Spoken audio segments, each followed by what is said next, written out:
Abraham के विषय में उत्पत्ति में एक है कि अब्राहम कितने 90 साल से भी ज़्यादा हो गया था, तो उसको एक संतान हुई जिसका नाम उसने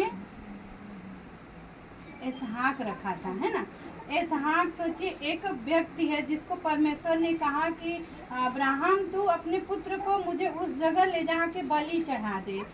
तो जिसका एक पुत्र जो बुढ़ापे में हुआ, सारा और अब्राहम का पुत्र जो बुढ़ापे में हुआ, तो भी उसने प्रभु का इतना भय मानता था, वो प्रभु की आज्ञाओं को मानने वाला व्यक्ति था।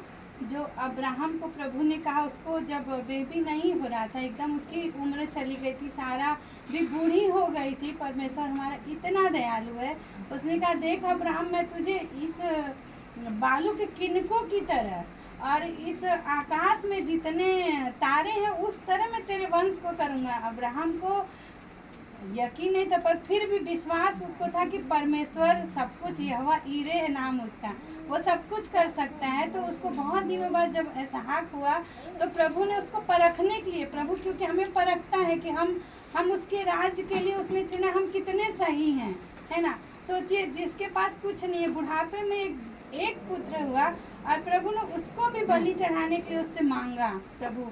और फिर वो क्या किया, सारी बलि चढ़ाने का सारी व्यवस्थाओं को लिया और वहाँ पहाड़ी पे चले गया अपने उस पुत्र को लेके, और पुत्र को बांध भी दिया, सब तैयारी कर लिया। अब उसको बलि चढ़ाना है, क्योंकि परमेश्वर ऐसा होने नहीं देता है। हालेलुया। प्रभु ऐसा नहीं, हमारा बुरा कभी होने नहीं देता है, पर वो प्रभु जो उसकी सबसे कीमती चीज थी, है ना, उसका एक ही वंश है, वो भी एक ही बच्चे हैं कहा, उसको भी प्रभु ने कहा तू ला और कुर्बान कर दे, फिर भी उसको लेके वो चलेगा, लकड़ियाँ इकट्ठा किया, सब कुछ कर लिया, पर उसका नाम परमेश्वर यहोवा ईरे भी है, वो उपाय करता हमारे लिए, वो सोचते रहता है। उसने अपने स्वर्गदूत को भेजा, और जैसे ही अब्राहम ने छुरी उठाई कि अब इसको मैं बलि करूं प्रभु के लिए, तब तक स्वर्गदूत आवाज के, अब्राहम रुक, उस बच्चे को हाथ मत लगाना, क्योंकि मैं समझ गया तू मेरा कितना आदर करता है, मेरे पे भरोसा करता है और मेरी बातों को मानता है, मेरा भय मानता है। और फिर प्रभु ने पीछे जब अब्राहम मुड़ के देखता है तो वहाँ कोई नहीं था, बस उनका बेटा इसहाक और अब्राहम गए थे। और जैसे ही वो कुर्बान करने के लिए छुरी निकाला, तब तक स्वर्गदूत आए, बोले देख मैं यहीं पे हूँ। प्रभु ने कहा मैं यहोवा यहीं पे रहता हूँ, मैं तेरे साथ हूँ और तू देख। और जब देखा तो कुछ नहीं था, जब गया और फिर जैसे ही उसने मना किया तो पीछे मुड़ के देखता, उस कटीली झाड़ी में एक भेड़ लटकी हुई है, क्योंकि बलि चढ़ाने के लिए प्रभु ने कह दिया तो बलि तो चढ़ाना है। फिर प्रभु ने कहा बताओ तुम मेरा भय मानता है, अपने इतनी कीमती चीज को कोई और होता देगा, हम आप देंगे नहीं देंगे ना।